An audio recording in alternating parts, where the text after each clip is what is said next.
All right, welcome everybody. Thanks so much for being here for this really important discussion today, moving toward repair, boarding schools, and land justice.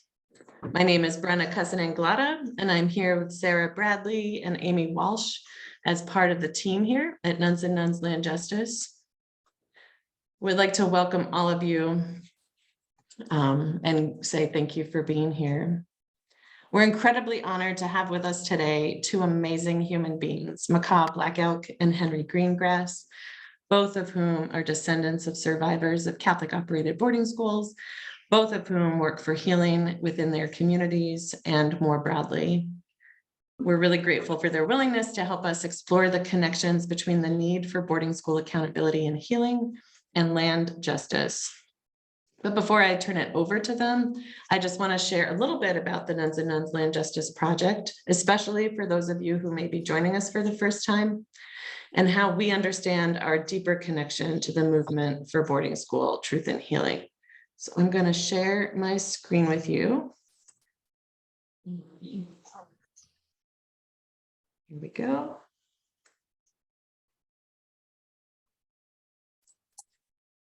Great. Hopefully you can all see that. At the Nuns and Nuns Land Justice Project, our work together with religious communities and movement partners is to create land transitions rooted in ecological and racial healing. We've come to believe that land is key to both racial and ecological healing. And so as many religious communities today are making long-term decisions about the lands and properties that they hold title to and have stewarded for generations, our project supports these communities to incorporate land justice into their property planning process. We understand land justice to have three important components: protecting the land from extraction and regenerating the health of the land, all while expanding land equity to Black, Indigenous, and other dispossessed communities who have been most harmed by colonization and racism in this country. Our work right now is situated in the midst of a really important time in both the church and in the world. As I'm sure many of you are aware, just last March, just a couple months ago, the Vatican formally repudiated the doctrine of discovery, which is the series of papal bulls that were written in the 15th century that provided the moral justification for the theft of land from Indigenous people of this continent and for the enslavement of people of African descent. 500 years later, here we are. This is just some of the legacy that the doctrine of discovery, which was codified into US law in 1823, has left us with. So in the United States, currently 98% of rural land is owned and controlled by white people or white organizations, despite up until very recently having been stewarded well for millennia by Indigenous people.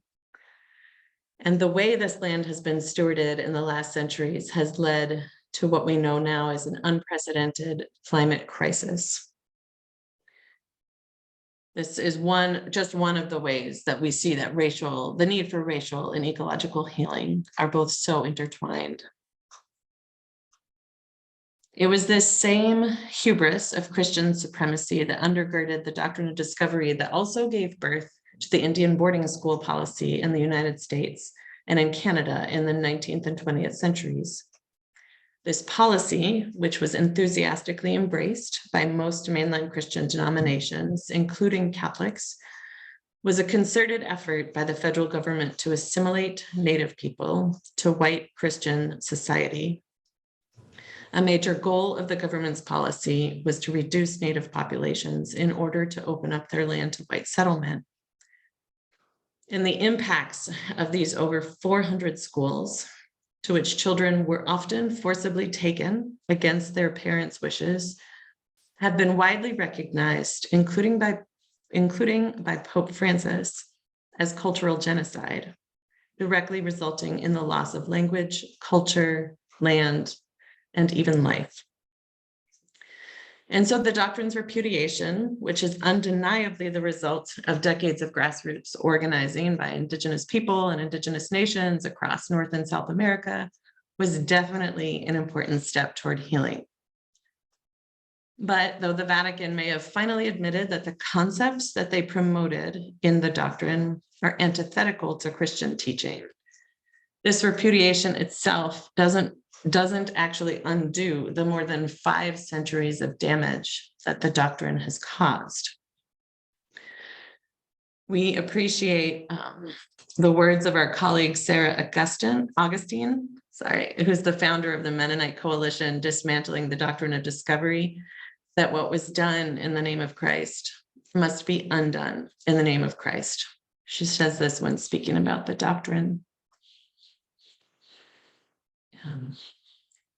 So I just wanted to share that this work particularly is really close to my heart. I shared that I'm part of the Nuns and Nuns Land Justice team, where I've been for over the last year, primarily working with religious communities who are part of our Focus Community program and who are seriously exploring what true land justice options could look like as their own communities make long-term decisions about their land and property. So that's my role here.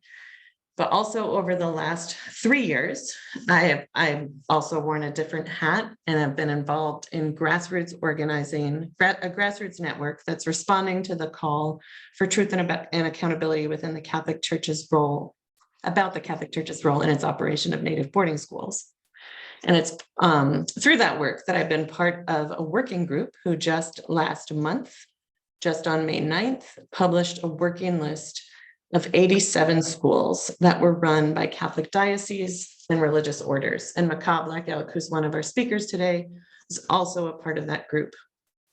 The desire of our group, and maybe we can, if we could stick that in the, if someone could stick that in the chat, I'd appreciate it, where you can find where the boarding schools, the list of 87 schools, at least 87 schools that were run by Catholic organizations. It's a working list and it will likely grow as more research is done.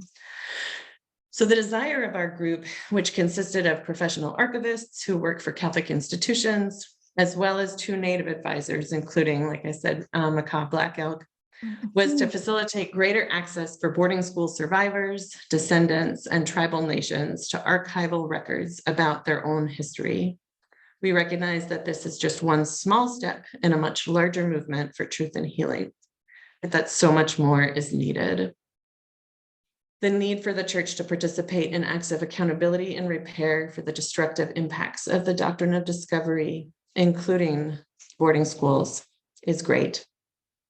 And so we're enormously grateful for our 2 speakers today, Maka Black Elk and Henry Greengrass, whom I've invited to help us understand how the boarding school policy was one among many policies in the US that was used to try to destroy Native culture and to steal more land from Native nations. I've also asked them to perhaps offer some practical ways that the church, and especially communities of women religious, might be thinking about how they could participate in acts of repair. So just a few technical reminders for today. We'd like to ask you to stay muted throughout the presentations out of respect for our speakers. And if you have trouble with that, we can help you. Also, if you have questions that come up during our presenters that you'd like to see us pose. I think it's going to be fun. And that you'd like to see us pose to our guest speakers during the Q&A at the end of today's program, please send them to Sarah Bradley in the chat. Maybe Sarah, you could just give a little hello in the chat so people can see where to find you. And we'll try to do our best to get to your questions at the end of the program today. So it's now my great honor to introduce to you Maka Black Elk, who until very recently was the executive director of Truth and Healing at Red Cloud Indian School and a board member of the National Native American Boarding School Healing Coalition.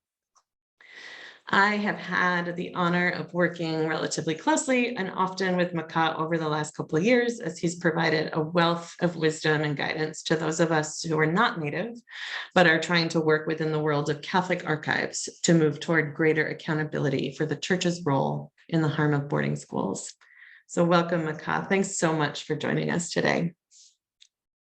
Wopila tanka Brenda, Hamida Gepi, the Maka Kanaji Machapilla, Chante Waste Nape Chizapilla, Tayai Wahi, Lila Wopila tanka. Thank you for having me here, Brenda, and to being able to talk amongst all of you who are joining today. As she said, my name is Maka Black Elk, and I am the current but outgoing executive director for Truth and Healing at Red Cloud Indian School, which is a K through 12 Catholic Jesuit run sponsored institution on the Pine Ridge Indian Reservation in South Dakota, where I am from and where I was raised, and also where I went to school and where my parents and grandparents went to school, and my great grandparents even worked. When it was a boarding school and first came to our community when it opened its doors in 1888.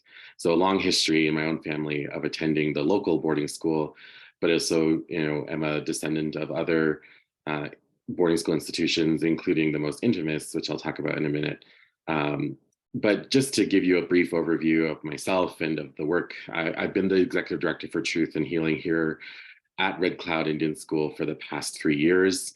And during that time, we've engaged in probably what is a very unprecedented series of steps and processes to try and be a Catholic institution, be a Jesuit-sponsored institution that is working to address its history as a former Indian boarding school and current, right, Catholic day school, Lakota Catholic day school, still serving our community, and again, a school that I went to. These past 3 years have been incredibly powerful, illuminating, challenging, difficult. But I want to give a sense of why it even mattered that this institution that I work at started to want to talk about this issue, even now over 3 years ago. The boarding school history really began much in the way a lot of contact between Native peoples and incoming European settlers also began, right? There was, of course, tension, conflict, but also senses of trying to understand, and that evolved over time, ebbed and flowed, increased and decreased in intensity. But the boarding school system really began, of course, as a project to engage what the United States government at the time was calling their Indian problem. Especially in the mid 18th century, at the peak of what was considered the Indian Wars, following, of course, and during the American Civil War, there was an ongoing concern by the administrations within Washington on what to do with the ongoing Indian problem. And there had been phases of this previously, right? Before that with the Trail of Tears, moving Indigenous communities who were in the East, moving them westward beyond the Mississippi. And then as westward expansion opened up, there was a new and ongoing problem of what to do with these hostile relations that were happening. The boarding school system didn't start initially with, in the way that we think of them now, in terms of the boarding schools just sort of popping up and families being forced to go to them. The first attempt by the US government to educate and assimilate and quote unquote civilize Native people started with actually local day schools. This is some of the earliest treaties that were happening amongst the government, US government and Native nations, often included one-room schoolhouses and supplying teachers to go to those one-room schoolhouses. But over the years, those teachers would complain that they would teach the students during the day, and then those students would go home and be with their families, and they would go back to speaking the native language. They would go back to living in the manner that those Native communities lived, which was, of course, not like how the European settlers lived. And over time, they just complained that nothing we're doing is working, that the instruction we're providing to these Native children isn't working. And so ultimately, through a result of, just years of this kind of being heard at the local level, through experiments that were being done by private citizens, in particular, Captain Richard Henry Pratt, who became the founder of the most well-known and at that time largest school, the Carlisle Indian Industrial School in Carlisle, Pennsylvania. The boarding school system kind of became the go-to effort for the United States government to address this problem. And it did a couple of things really, really well. It separated families from their children, which addressed the complaint that teachers had from the beginning, who were doing those one-room schoolhouses. It brought all of these Native American children outside of their homes into facilities where they could be more regularly controlled, more monitored. And it also often created societies within the schools where there were many different tribal nations put into the same place. This is true of Carlisle Indian Industrial School and lots of other schools that were located quite far from where students actually came from. In Carlisle, Pennsylvania, the students who attended there were often from the desert Southwest, from the Great Plains. So they were traveling on train, over hundreds of miles to get there and were not able to return for breaks, and thus spent the entirety of their life at these institutions from as young as 6 years old up until they were 17 or 18. And because they were, again, from lots of different tribal nations, they spoke different languages. And so it became quite clear through natural necessity that English become the common language, and that these students, these young people who were forced to attend these institutions, had to learn English in order to even just become friends with each other across different tribal nations. And so the boarding school system, served a number of different benefits to the assimilation process that was desired by the US government. And so that, first and foremost, I think just to name sort of like where the policy comes from is really a critical way of understanding why, right? Why was this done and what was the benefit, despite the expense? Boarding schools were more expensive than the one-room schoolhouses that preceded them. But the benefits seem to outweigh the cost to the US government. And this, of course, begins a series of traumas that now sort of last through generations, across multiple generations of boarding schools. The initial trauma of being separated from your family as young as 6 years old, or sometimes even younger, depending. So these, young children were being taken, especially in the very beginning, in the mid to late 1800s, under penalty of punishment on the families. The law was early on that if Native American parents refused to send their children to these schools, that they would either be punished via imprisonment, and there are records of parents being imprisoned for that crime of not sending their children to boarding school in Alcatraz Island at the time. Another punishment was the threat, basically, of withholding government rations, which at this time in the late 1800s, at the beginning of a lot of what is considered sort of the deep reservation era, Native peoples, especially in the Great Plains and the desert Southwest and the West Coast, were now newly confined to reservations and unable to move from them. They were still considered in many ways prisoners of war or hostile. And so they were solely dependent on government rations to survive, because they were no longer able to live in the manner that they had previously known. And there was no real period of adjustment. And not that that was even desired amongst a lot of them, of course. And so the threat of withholding rations was essentially a threat of forced starvation. As time went on, these boarding schools would, of course, become the new norm for Native peoples, as the initial round of children went to these boarding schools. And then, if they in fact returned home after that experience and had their own children, they would, of course, send their children to these boarding schools, because that became sort of the only option. That would slowly change over time. Boarding schools started to become much more local. And so instead of students, young Native people having to hop on a train at 6 years old to go to Carlisle, Pennsylvania, or in the middle of Oklahoma, or down to Riverside, California, where some of the prominent boarding schools were, or in Oregon, they would instead get to attend a local boarding school that existed on or nearby their reservation. And so we know today that, according to the report that has come out just last year from the Department of the Interior, that there were over 450 of these schools that existed. Most of them, of course, being run by the federal government or funded directly by the federal government.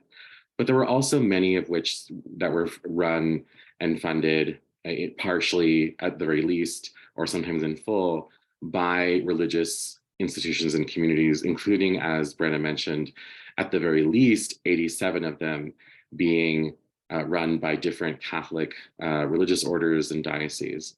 And of course, that's the history of the school I work at, having been a Jesuit institution. Now, often these schools were actually built and founded prior to the Dawes Act. Now, if you're unfamiliar with the Dawes Act was a very consequential Senate or bill from Congress that passed in 1887 that essentially did a sort of pseudo privatization of Native land to in a very consequential way for most tribes. What it did was it allotted individual parcels of land to Native American males, both individuals and those with families, often with different sizes for each. And it created these map systems that put individual Native, again, men, either heads of households or single men, and mapped out where their parcels or plots of land were. Any remaining or excess land that was deemed, no longer necessary because all of the Native men had been accounted for in terms of their individual parcels of land, or at least that's the foregone conclusion, that land was all open to homesteading. And so that's where you see often in 1887 maps of different tribal communities who at that point in time may have had certain territories that were identified via treaty become extremely small, because all the remaining land that had not been parceled out to individual indigenous males within those tribes became essentially open for settlers to apply for and have homesteads. And so that's how a lot of reservation communities were founded under those new territories and borders, and how they lost significant amounts of land. This happened around the same time that boarding schools really began to hit their peak. And so what often happened is that boarding schools were also given parcels of land. And in the case of the Catholic Church, that meant that Catholic churches, the orders that ran them or the dioceses that oversaw them, were also often distributed those parcels of land for the purpose of setting up a school or the purpose of setting up churches, often both, across the reservation.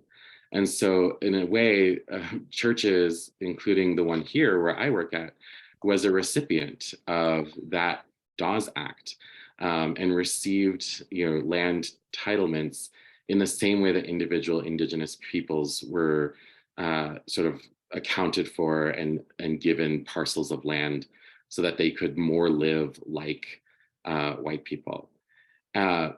That's, again, a very broad explanation of sort of how the Dawes Act and the boarding school policy kind of clash and collide and even support one another, and in many ways support churches as they were able to have these lands to set up their schools and set up their churches, what was essentially for free. And at the expense of any Native person who could have also had that land or been allotted that land. But needless to say, right, had it not gone to Indigenous person, it would have been also then up for homesteading. The boarding school in general is a complex history, I will say, right? I have been working with boarding school survivors and graduates and alumni who are still alive today. And some of our oldest folks who are boarding school alumni and survivors are now in their 90s and 80s. That means they went to school at these institutions in the 40s and 50s, sometimes even earlier. Some of them remember their elementary days in the 1930s. That was still very certainly peak assimilative mindset from those who ran these schools. But nonetheless, the experience of those individual people can vary widely. There are people who recall their experience in boarding school with a real sense of the cruelty and the damage that it had upon them. Especially, almost all of them can talk about the ways in which it harmed their relationship to their family, to their parents, and to their siblings. And experiencing, especially at 6 years old, being dropped off at the boarding school, a deep sense of pain and loss, and of course, just childlike, I think, yearning for their families and not understanding why they were being separated from that. Of course, especially in schools where there was a mix of tribal groups, that language loss was quite deeply felt because, of course, English had to become the language of survival. And of course, we know practices from these schools often led to also cultural abuses. For example, the cutting of hair, because, of course, the cutting of hair was seen as some sort of necessity for the civilizing of Native children. But often hair was spiritually and culturally profoundly important to those individuals, and to have that hair cut represented in many ways a deep loss, as well as other things. And I can say, even from experience here at the institution I work at currently, as a Catholic institution, the dissonance of that is especially jarring. I spoke with one survivor who recalled his time in elementary here in the late 1930s, of a real sense of confusion and awareness at such a young age of the sort of hypocrisy that was at play as he was having his hair cut, but then also being told to really value and look toward this person that he was being asked to look to in the figure of Jesus Christ, who was often depicted with long hair. And so he couldn't quite understand why he was being told that this was necessary for him to cut his hair, that it was wrong for him to have long hair, and yet to be told to also the figure of Jesus Christ and see him often depicted with long hair. And it just didn't make sense to him, but he also knew inherently that he could not ask those kinds of questions, that would be wrong to point that out or ask that kind of question, which I think speaks to a culture that he was sort of living and experiencing. Now, of course, every boarding school alumni and survivor has their unique experiences, which we need to also value and understand.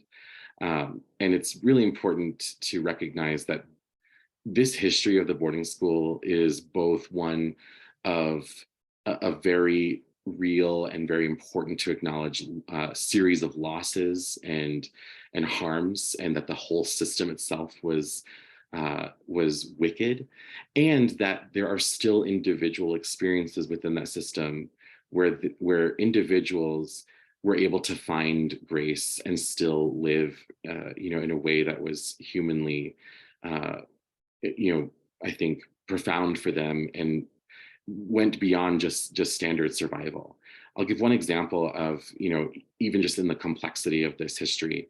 I spoke with a boarding school survivor from Red Cloud, who is a fluent language speaker. Lakota was her first language. And she came to school here and never really experienced that language loss, because maybe something that was very unique to the Jesuits, but certainly not only to them. The Jesuits were an order of priests who were quite interested in Lakota culture and language. Often some of them were in the way amateur anthropologists and amateur linguists, the Jesuits early on in their interaction with Lakota and Dakota speaking peoples wrote the first dictionaries and translated the Bible into Dakota and Lakota. Were conducting their evangelization efforts in the Lakota language. And so she talks about, right, talking to regularly several of the Jesuits who knew Lakota and would speak with her. And so she doesn't have language loss as an experience of hers within her boarding school experience. And that's hers. And it's an interesting and beautiful story in many ways, and counter to the larger narrative of language loss within the boarding school system. But I think it's important to recognize that those stories aren't buts or sort of ways to sort of put on a scale to try and find some sort of balance. That this is a history and a story of many individuals who their experiences matter, and that this is not about weighing.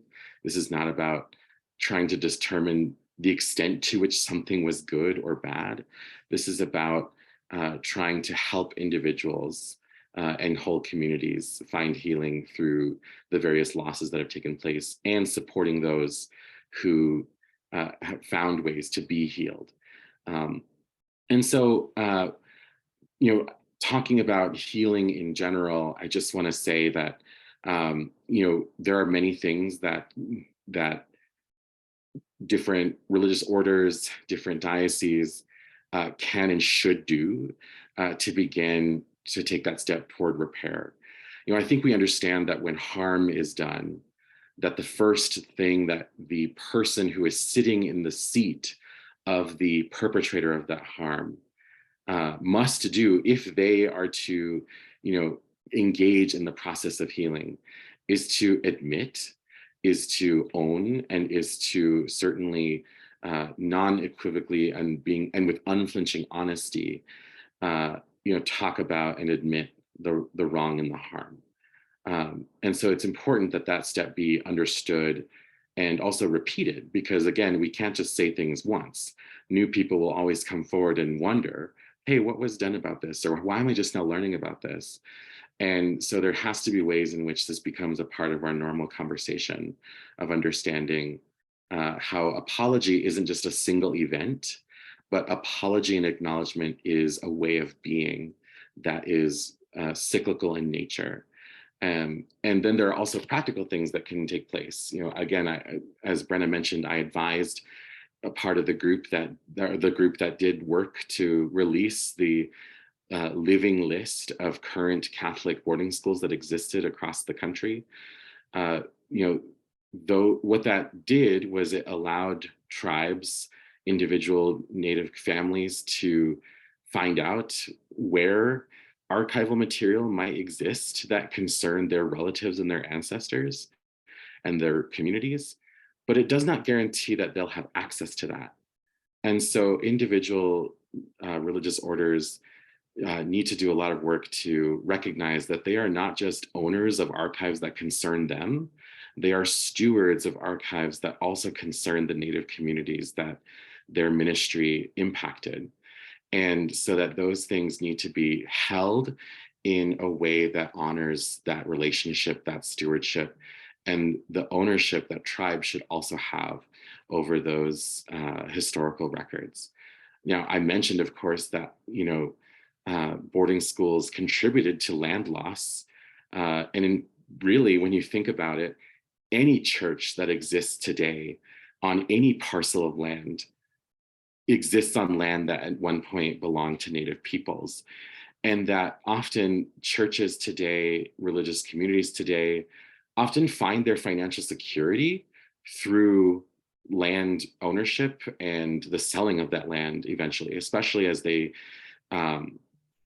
maybe reduce in size and start to close some of their ministries.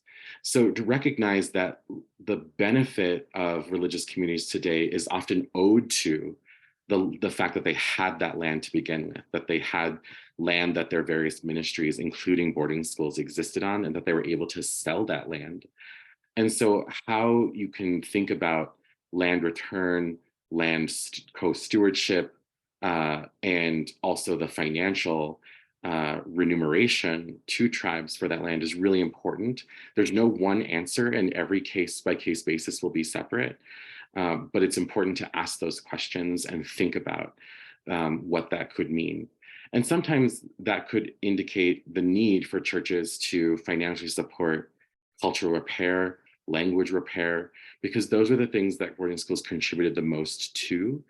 And I heard a dear friend of mine, a Dene woman, a Dene Catholic woman who is very active in her church and her community, say at one point, it's fascinating to think about the church having spent, over 100 years working to eradicate or minimize or reduce Native culture and language.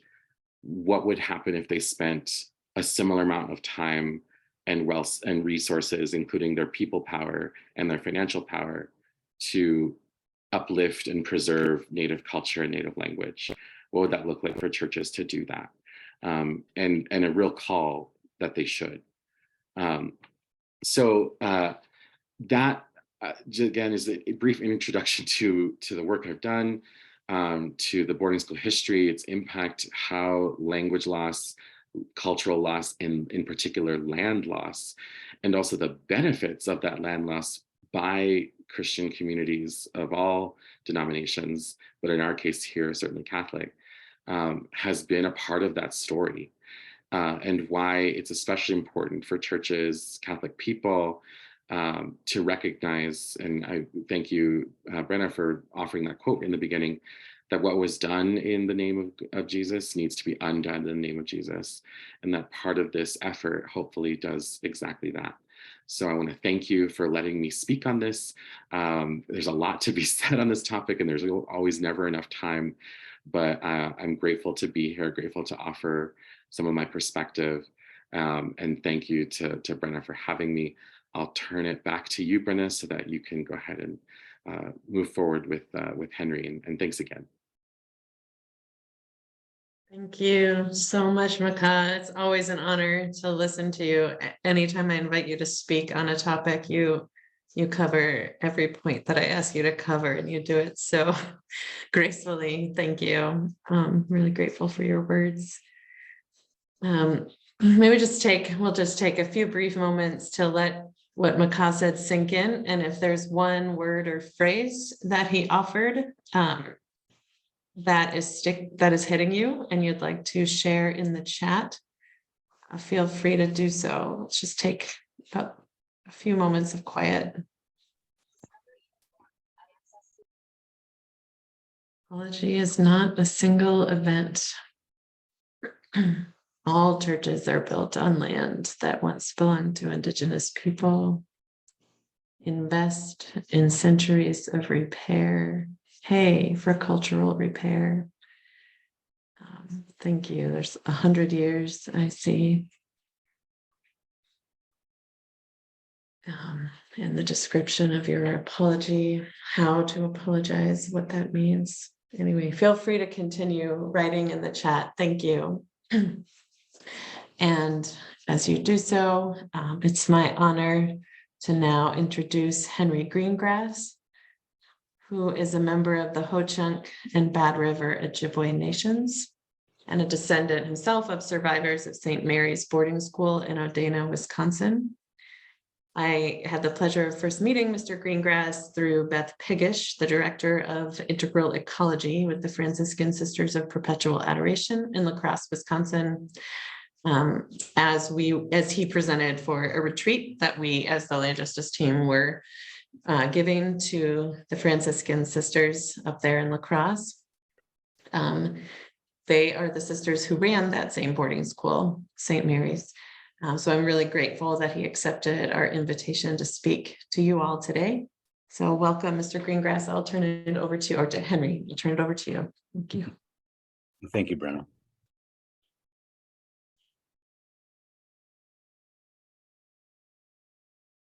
I'm going to share my screen. My name is Henry Greengrass. I'm a member of the Ho-Chunk Nation. And like Brenna shared, I'm also half Ojibwe. My mother is enrolled with the Bad River Band of Lake Superior Chippewa Indians. And I'm here today because I'm a descendant of survivors of St. Mary's Catholic School, which it was shared that St. Mary's was run by the FSPA, Franciscan Sisters of Perpetual Adoration. What I shared on the screen is my grandmother and her sister. On the right is my grandmother. Her name was Flavia Crow, and that's her younger sister, Floria.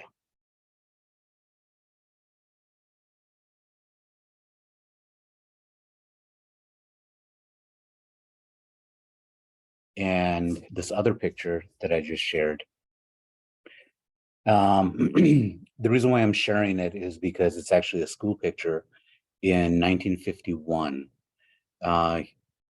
I think you probably see my cursor or the pointer, and that's my grandmother, Flavia Crow. And then here's my grandfather, Gerald Cloud. They both attended St. Mary's. And you can see on there, it says Odanah. You can't really see grade school, grade 7, February 16th, 1951. So it wasn't that long ago. And a lot of times when individuals, when they hear about the boarding schools, they think that it was so long ago. And from my experience here in La Crosse, a lot of people, even some of the sisters at the FSPA, they think that it's so far away. But that's not too far away. It's only about a little over 4 hours from here. And my interaction with the FSPA started a couple of years ago. For me, I am currently the center director for the Ho-Chunk Nation La Crosse Youth and Learning Center, which is an after-school program for Native American youth in the La Crosse area.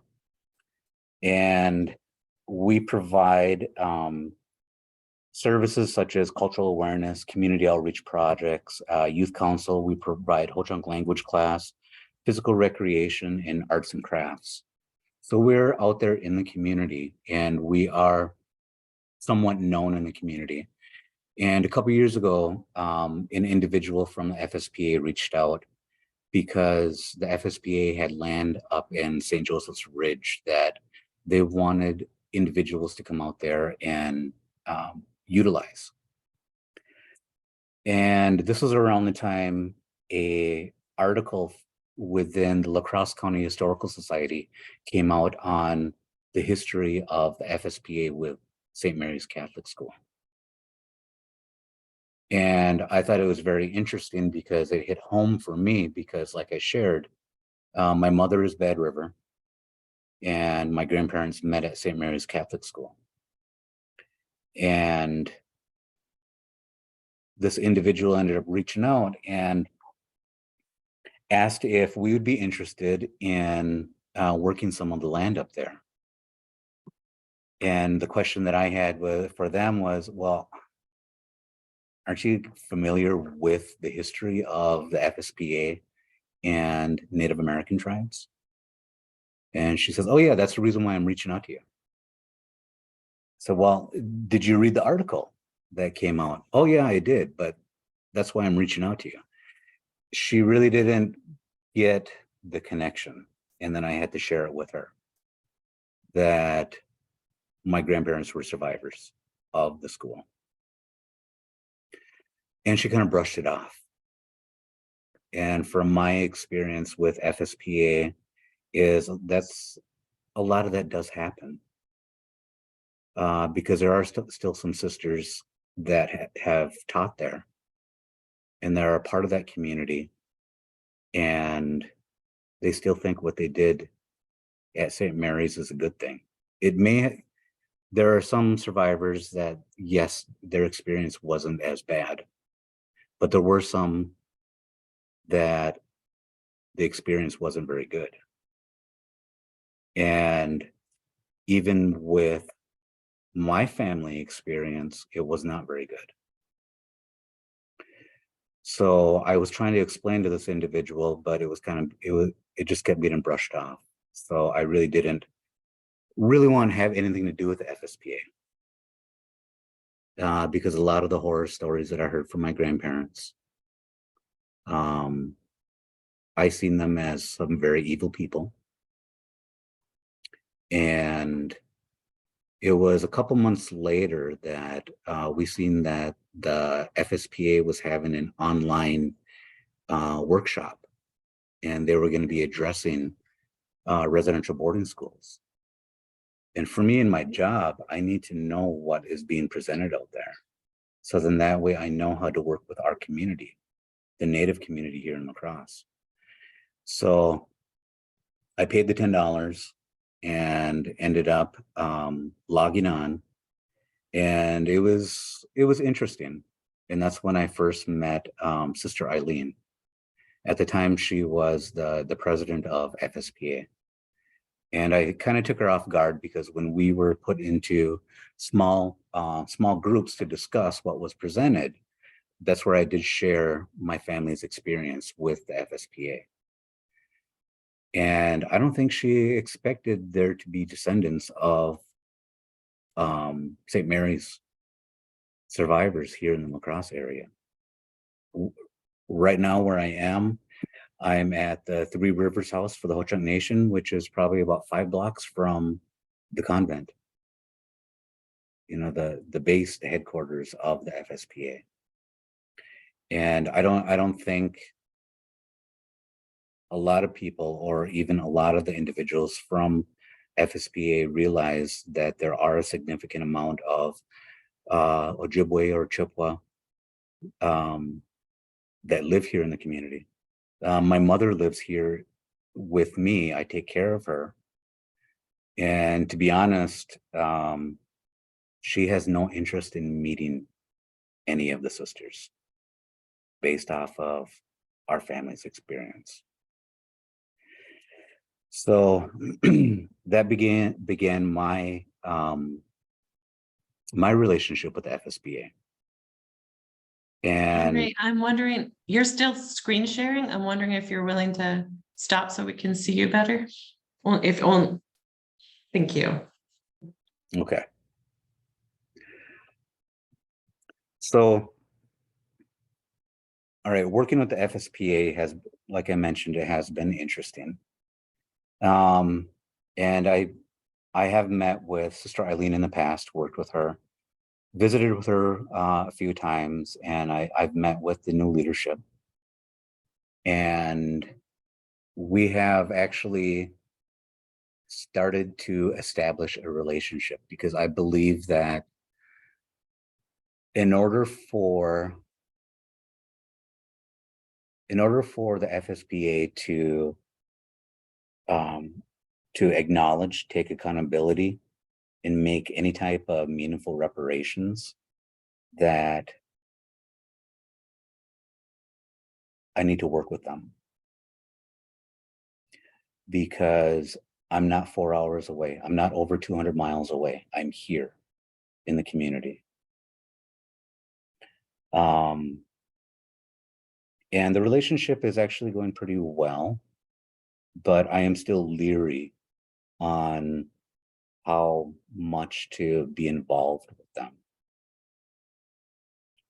And to go a little more on my family's history, that picture was taken in 1951, and my mother was born in 1953. And my uncle, he was born in 1954. And my grandparents knew that as soon as my mother reached a certain age, they would be required to send her to St. Mary's. Around that time was the Indian Relocation Act of 1952. And if nobody's really familiar with that, it was a program established by the federal government to provide stipends to relocate Native people from their reservations, because at this time they already knew that the boarding schools weren't working as well as they thought they would be. So another thing they would do is relocate them to urban centers and more or less force them in that way to assimilate, to be more white.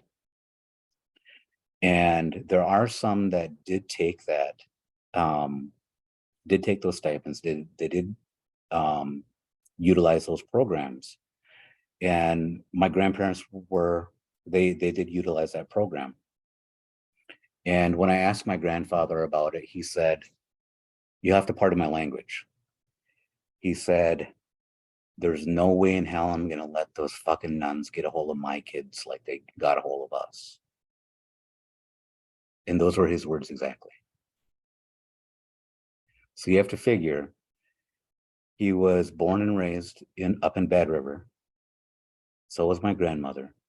And they utilized this federal funding to relocate to Chicago with their 2 children to escape the boarding school. So that way their children wouldn't have to go through what they went through at the hands of the sisters from the FSBA.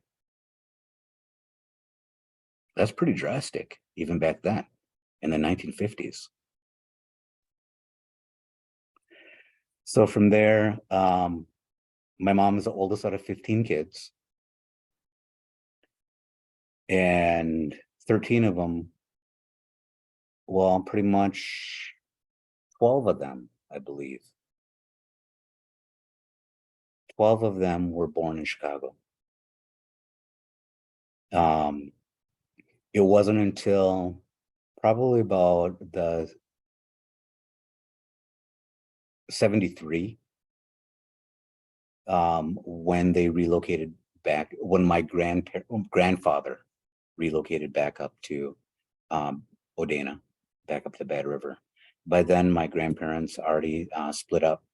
My grandfather remarried, and then my grandmother remarried. But it's just interesting that they utilized that and they stayed away until after St. Mary's was closed, since St. Mary's closed in 1968. You know, and every now and then, or while I was growing up, just hearing some stories, they wouldn't actually sit down and talk about it, but in discussion, things would come up. Like for instance, a couple of years ago, okay, my grandfather, he passed away in 2003. My grandmother, she passed away in 2014. In 2012, we were living here in La Crosse, and like I mentioned, my mother lives with me, and she had back surgery, and it didn't go very well. So my grandmother came down from up north, and she stayed with us.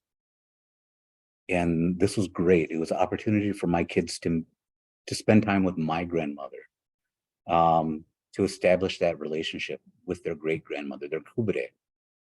And it was really neat. And I came home from work, and my grandmother, she was there, you know, like I said, she was taking care of my mom, and she helped me with my kids. And here, my grandmother was cooking, and her and my daughter were eating raw potatoes. And I was like, you know, why are you eating that? She goes, well, Kubide showed me how. And then she went on to explain that Kubide said when she was at the nun school, she was working in the kitchen and there wasn't enough food to go around for the kids. And she started to eat the scraps. And that's where she started eating raw potatoes. That hit hard. But that was just one of the things that came up in conversation with my grandma.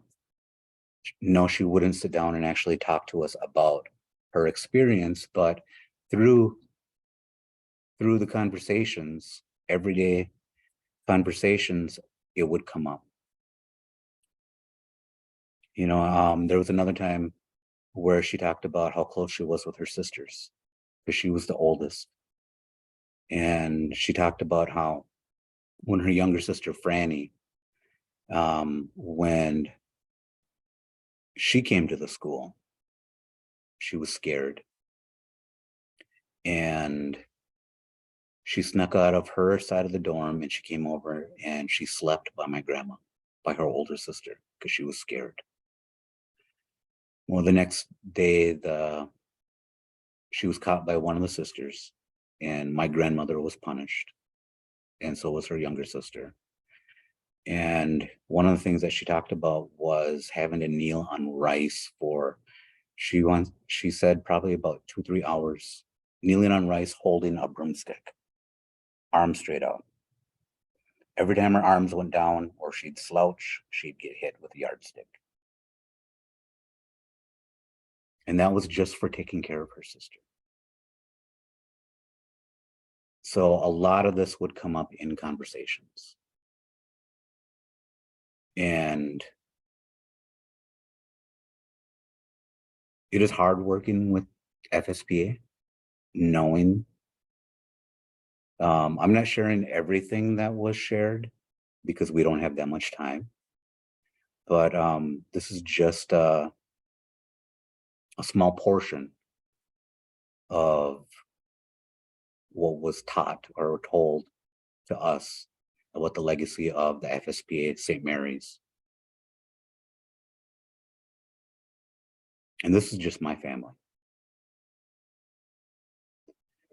So now, working closely with FSPA, like I said, it can be difficult. But I'm open-minded.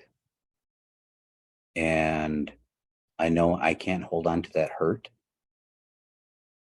But that's where I need, for me as a descendant, I need the FSPA to acknowledge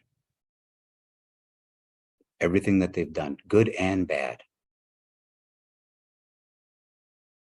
Take accountability for everything good and bad. And then also make meaningful reparations. I don't know what that will look like, but I don't want it to be empty promises, because there are so many of us that are descendants that are the byproducts of what happened there at that school, positive and negative, that we have to deal with because of what the sisters from the FSPA did.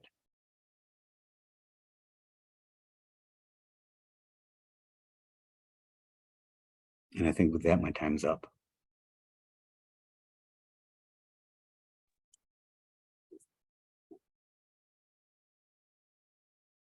Thank you so much, Henry. Just one question that I have particularly for you. I remember that you spoke during the retreat where we were in person. I think you said that somebody had asked you when they first met you in the last couple of years, if you would be willing to walk the land at the FSPA land in La Crosse, if you'd be willing to walk the land and kind of teach some of your traditional indigenous knowledge, or TIK or TEK, what, you know, a lot of us, I think, on this call are probably have been floored by Robin Wall Kimmerer's book and are just really touched by the way a lot of indigenous folks view the world and how our relationship with nature would be. But I was really taken with your response when, do you remember that question? Yes. Okay, would you be willing to speak to why you said, no, I can't actually do that. I can't teach you traditional indigenous knowledge. I can't teach traditional indigenous knowledge because I don't know it. That was taken. That was that was part of the cultural genocide that the FSPA had a hand in. It was more or less, the boys were taught to be laborers and farmers, and the women were taught to be housekeepers. So a lot of that indigenous knowledge was lost. You know, our first and most important teachers are our parents. And they were taken away from their parents everything that we learn, now we learn from our parents and our teachers. You look back then, they were taken away from their parents. So they learned to parent from their parents. I mean, from the sisters. Everything that they learned was from the sisters. And if they didn't have that indigenous knowledge, how was that going to be passed on? It is said that, a lot of violence, domestic violence and everything within our culture started around this time. And they learned a lot of that violence from the sisters, the ones that taught them.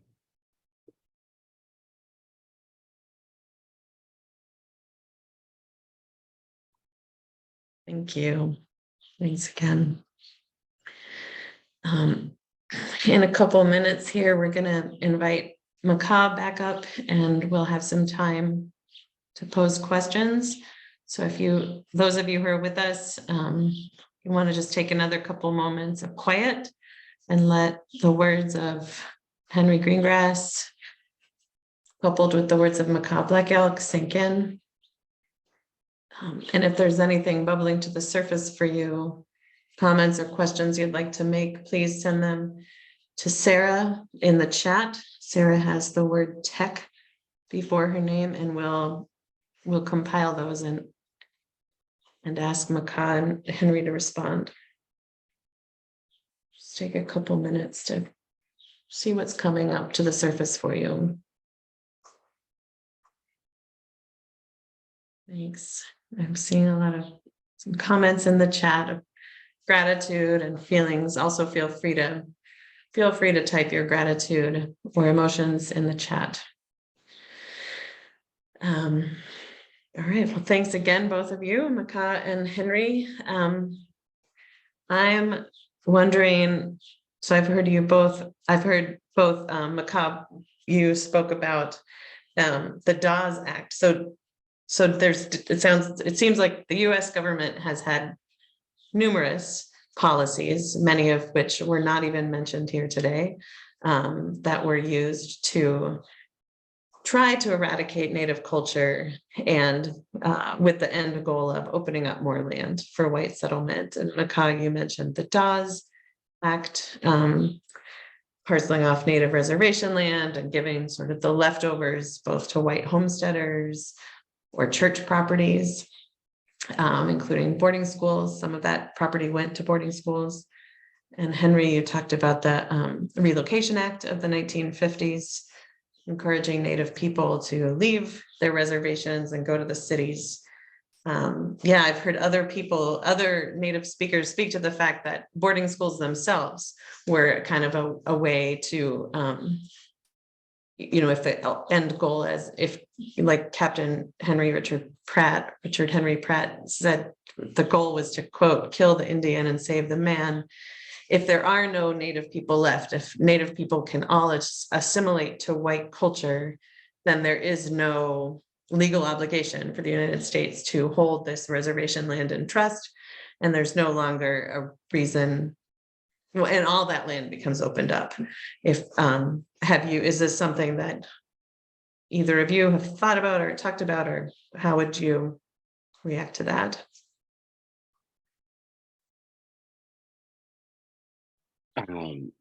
It's a big question and a complex one. I mean, what are a people except what they pass on to their children?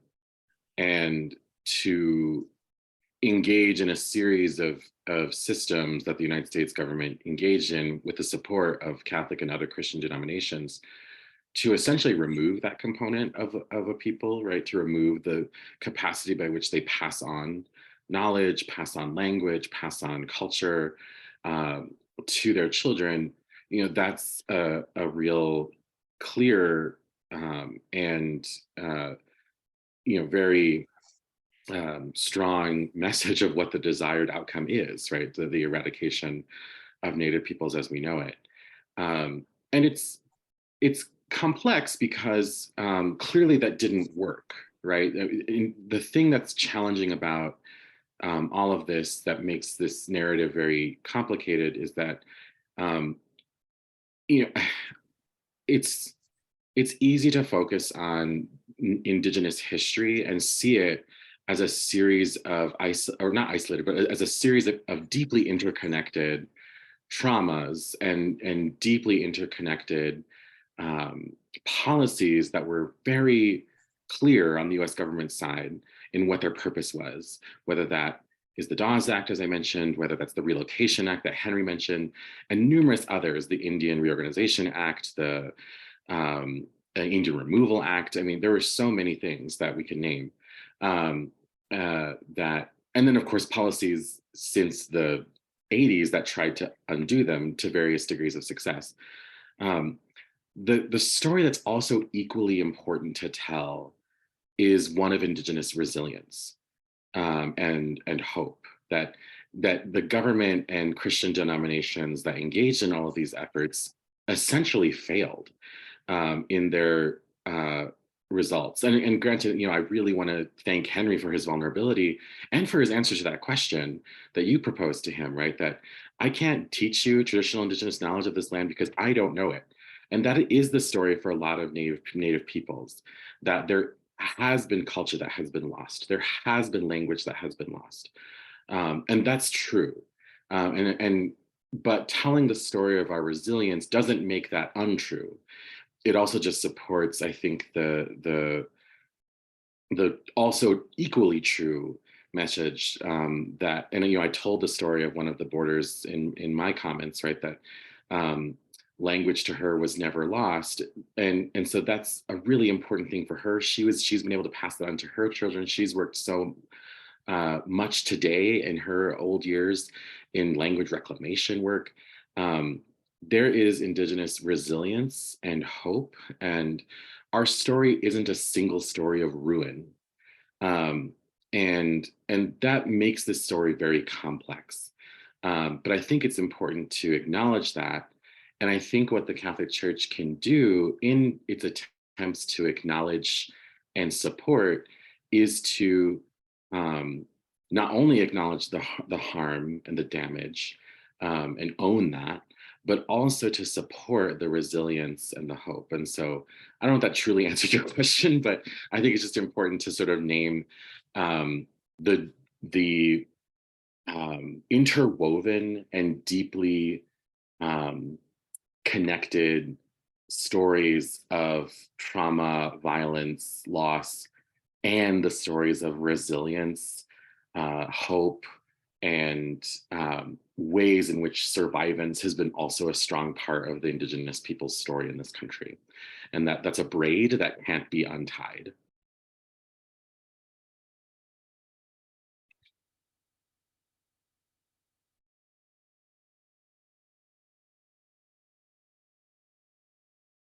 Thank you. Henry, I don't know if you want to also speak to that.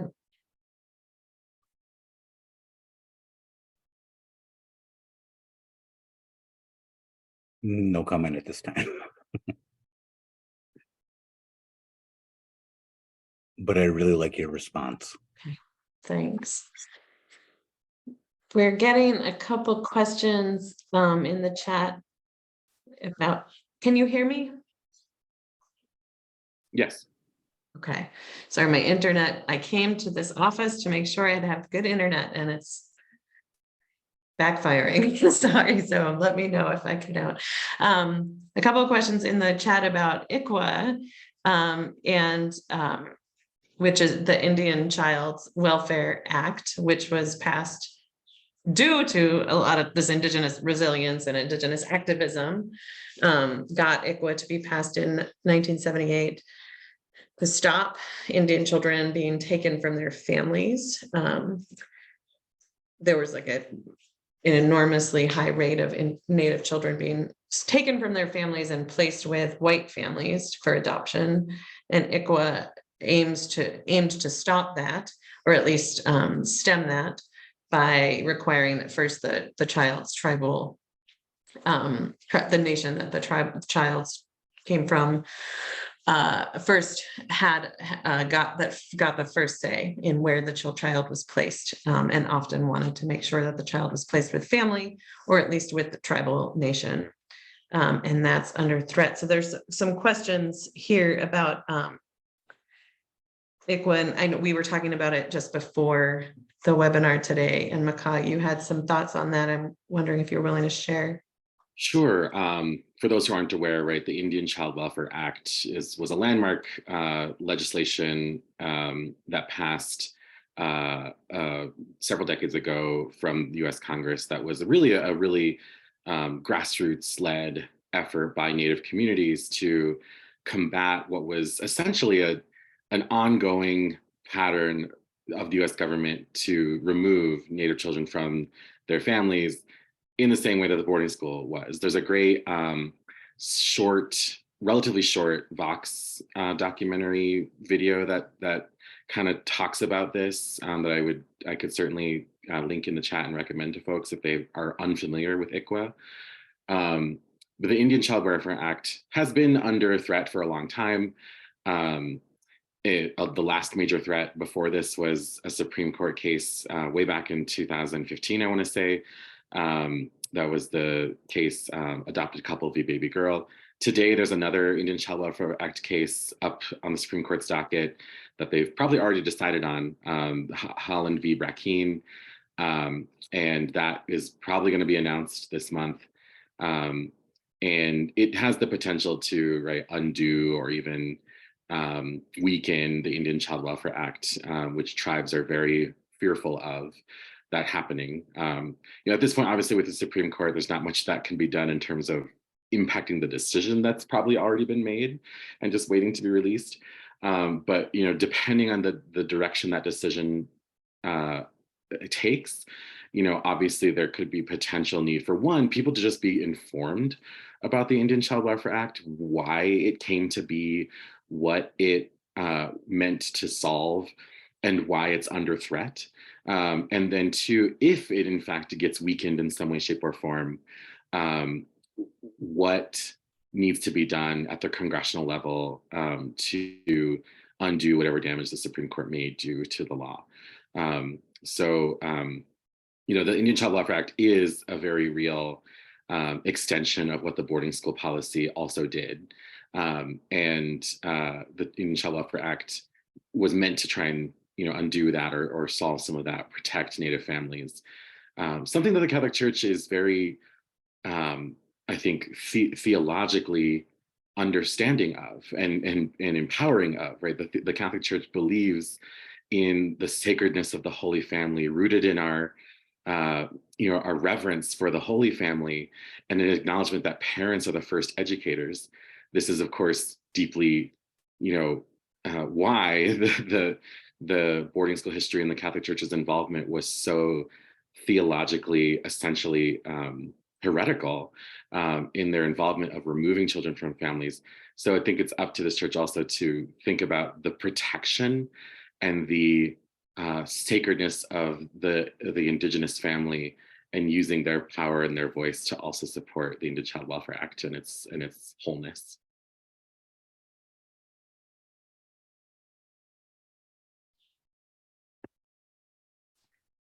Thank you. I want to add that we at Nuns and Nuns Land Justice, if the decision comes out, we're watching for the decision to come out about ICWA, the Indian Child Welfare Act. If it is struck down or weakened in some way, we hope to act. So please be watching your inboxes and be ready to act with us, please. It sounds like, yep, Tracy Littlejohn, who is joining us today with Henry Greengrass, has a few more words to say about. So Tracy, I'm going to try to look for you to spotlight you. You have a few more words to say about ICWA. Thank you. But if you want to just come off mute and start speaking, go for it. Yeah, Brenda, thanks for giving me the opportunity, because what Maka said was, was all accurate. But there's an even deeper impact that ICWA will have if the Supreme Court does determine to overturn ICWA, because the basis of the Brackeen v. Howland case is that it is a racist policy and that the Congress didn't have the authority to make the law in the first place because of the Commerce Clause. And if it is deemed to be racist, what does that mean for our federal recognition? If ICWA is determined to be racist, then our federal recognition would be racist, and that's not allowed. And our federal recognition has nothing to do with our biology. It has everything to do with our political form, the recognition that we had our own government and continue to have our own governments and our own way of living our lives. And so if that is determined to be racist, we could lose our sovereignty. We could no longer be federally recognized. And the interesting part is that the attorneys that have been hired for Brackeen, they are not paying for their attorneys. The attorneys are being paid for by oil and other resource companies who have an interest in the lands that Native tribes hold in trust or are held in trust by the government. So this is a motivation of greed. And if we lose our sovereignty, it doesn't mean we're going to lose our identity, but things are going to be a lot more difficult for us to access and be able to provide for our other tribal members who are in need of assistance and support. It will remove us from being able to be responsive to what our lands need. And so this could be just another horrible event that happens to us, just like the boarding schools and the adoption era. So this is very important. It's going to be, I read that it's going to be released towards the end of June. There were several amicus briefs that went with it. I've even spoken to a lot of people that, the constitutional templates that the federal government gave us to be recognized used blood quantum as an example to use. So a lot of tribes do use that. And I said, this is a racist policy. We need to get rid of our blood quantum requirements to be tribal members. So the impact on this is truly catastrophic, in my opinion. The Native American Rights Fund, they have quite a bit of information on their website about this case. If it is found against Native tribes, I anticipate a lot of protests and just a lot of action coming about from that, because it's going to impact so many people. Thanks for letting me add that. Thank you so much, Tracy.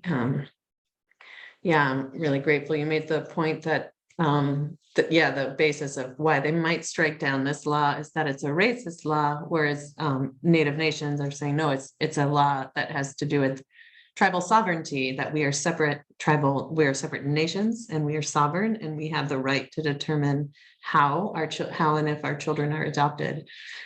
So if the rule is struck down, that impacts so much law concerning Native nations.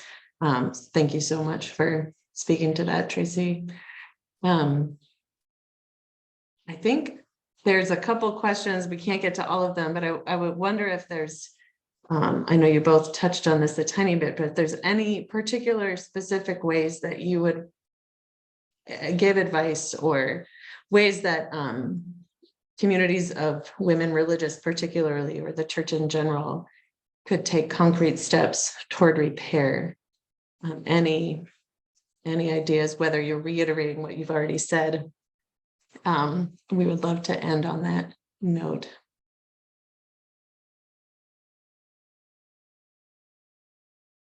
I just want to just say gratitude for this, and again, especially gratitude to Henry.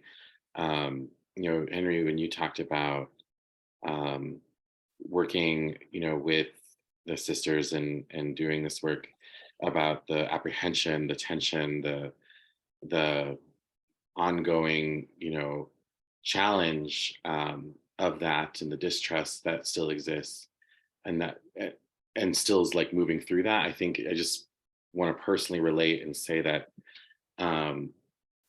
you know the challenge of healing moving forward is, of course, that healing is always an individual journey for everyone, and that they're going to be different Native peoples, individuals who are going to be all in different places in a healing journey about how they feel about letting go of that pain or accepting that pain. And I've said before in other spaces, right, like in the work I've done here at Red Cloud, we talk about these barriers to healing.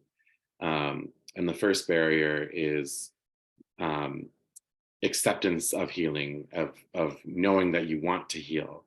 And for some people, they're not there yet, because holding on to the anger, holding on to that serves another purpose, serves maybe a survivance purpose.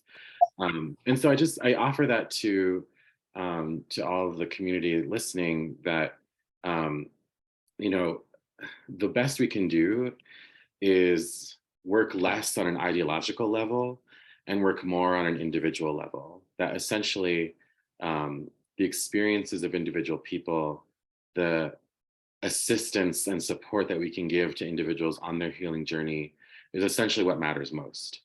And that's going to be different for everyone. And that there will be people who aren't ready for that, and that is okay. And that there are others who are ready for that. And to also ask yourself the question, like, am I ready for that?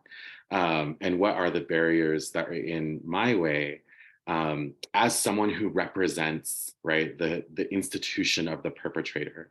Because I want to be clear, no individual person, no individual sister today, no individual priest, no individual brother, no individual layperson working within Catholic ministries is responsible for what happened in the past, right? And so to not try and step into a sense of guilt, but instead to step into a sense of what is my capacity to support healing moving forward?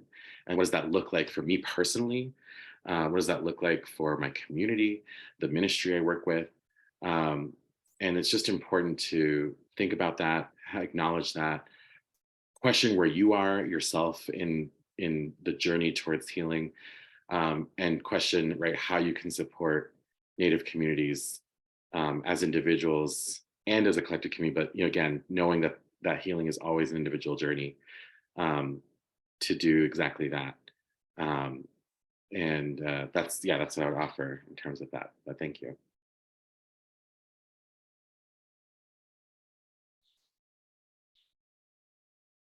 Thank you. Yeah, Henry, do you have anything to add, or just any final words before I do some closing announcements?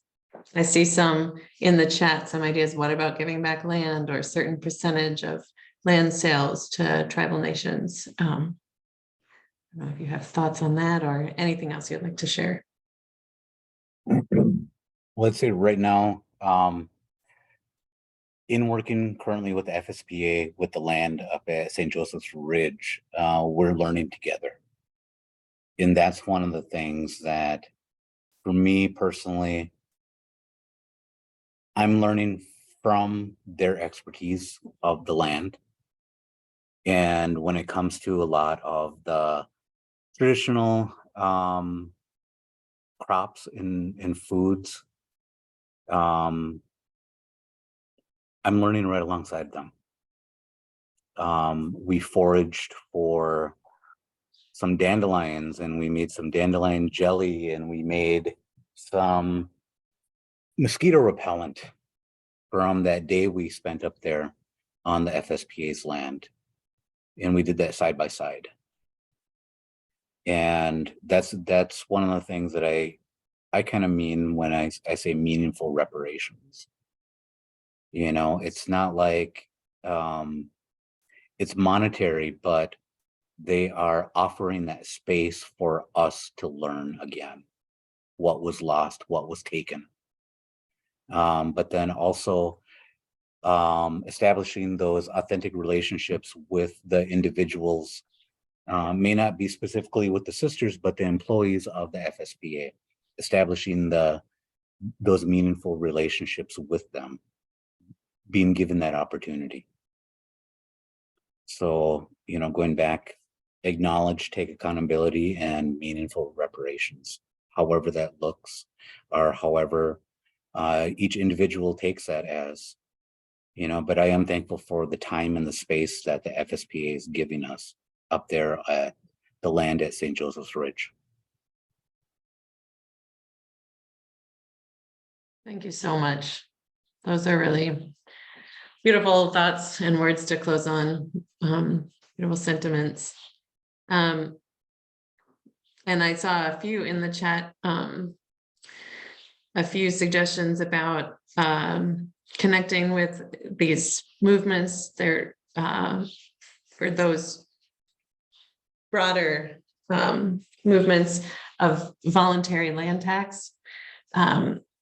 I don't know if there's a good link that someone could put in the chat, but there's movements that are popping up around the country where people who recognize that they live on unceded or stolen land can contribute a monthly, quote, rent or voluntary property tax to the tribal nation or tribal community organization on whose land that they live.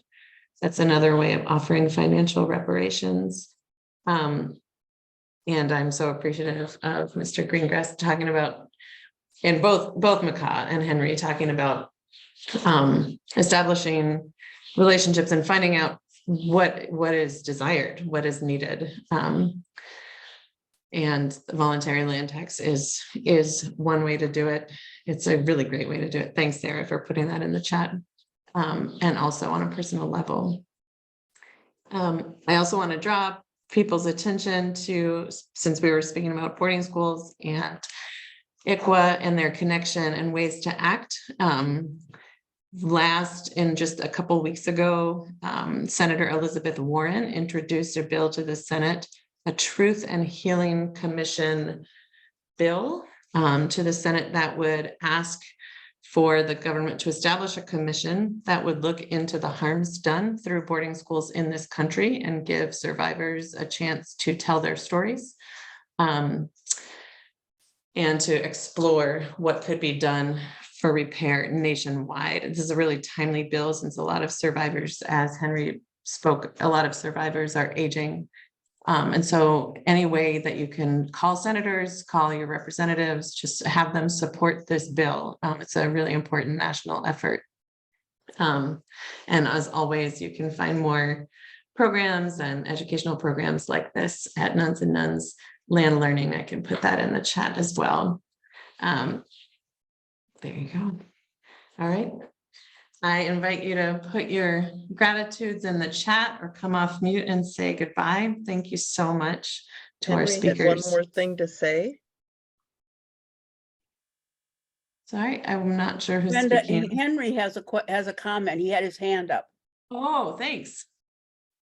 I'd just like to throw it out there that there are still some federally run boarding schools in operation today. And it may not look like it did back then, but if you think about it, every time you meet somebody who is Native American, they are either descendants of survivors or they are survivors. Because I attended Riverside Indian School in Anadarko, Oklahoma. So there are still schools out there. So I'd say just keep an eye out for additional information.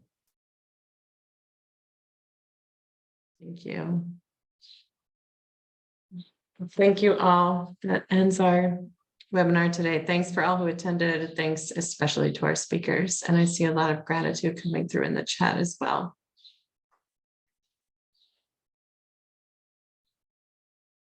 Bye.